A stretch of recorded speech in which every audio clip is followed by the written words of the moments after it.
मेडिटेशनद्वारे आत्ताच अंतर्मनाने आपण आपल्या मनाला अंतःकरणाला विचारलं, जीवन जगत असताना आत्मा परमात्मा याची देखील आपल्याला ओळख झाली पाहिजे. सर्वप्रथम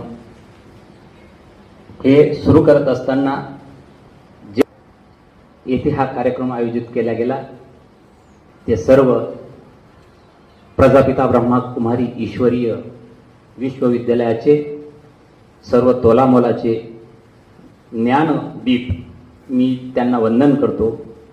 त्याचप्रमाणे आमचे या पत्रकारिते क्षेत्रातील आदरणीय आमचे ज्येष्ठ पत्रकार माझे काकाश्री किसनरावजी जोरेकर, तदनंतर ज्येष्ठ पत्रकार संघाचे सचिव सेक्रेटरी एम.बी. बापू पाटील, ज्येष्ठ पत्रकार नारायणजी जेठवानी आणि ज्या प्रभागात या ज्ञान मंदिराचं या खऱ्या ईश्वरीय अवताराचं ज्यांच्या दालनासमोरच ज्या घरासमोर हे ज्ञान मंदिर आहे, खरं ईश्वरीय सभा हे स्वर्गरथ ज्यांच्या दालना या प्रभागात आहेत ते आमचे ज्येष्ठ बंधू ज्यांनी 25 ते 35 वर्षापासून या प्रभागाचं नेतृत्व करीत आहेत ते माझे ज्येष्ठ बंधू आदरणीय राजू अण्णा चौधरी. पिढीला तरुण विचारांना सांगतात, पत्रकारिता हे जगण्याचं साधन नाही आहे.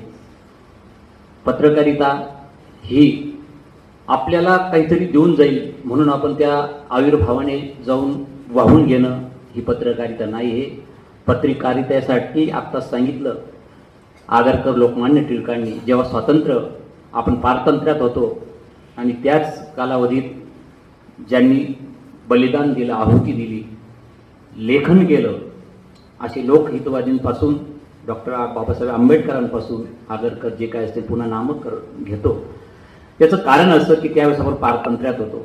आपण या कलियुगामध्ये आधुनिक युगामध्ये आपण आता स्वातंत्र्य मिळून 78 वर्षे झाली आणि हे फक्त आणि फक्त खूप मोठी ताकद आहे, परंतु तिला योग्य दिशेने, योग्य न्यायाने, योग्य पद्धतीने आपण आपल्या लेखणीतून तिला उजाळा दिला पाहिजे. आज अनेक 40-40, 50-50 वर्ष ज्यांनी या गाढ पत्रकारितेत घातली, अंगावर खूप काही सर्व काही पचवून घ्यावं लागतं, परंतु देताना शेवटी हित, जनहित, समाजहित हेच आपलं पत्रकारितेचं मुख्य अंग असावं. पत्रकारिता करत असताना आपल्याला दुय्यम व्यवसाय म्हणून आपला एक जोडधंदा, जोड व्यवसाय हे नेहमी किसनरावजी जोरेकर सांग. या लेखणीच्या ताकदीने आत्ताच दादांनी सांगितलं की लोकशाहीचा चौथा स्तंभ म्हणून जी जबाबदारी आपण पार पडत असतो, हे करत असताना आपण काय केलं पाहिजे. आपली पत्रकारिता आज आपण झोकून देतो, त्यागून देतो.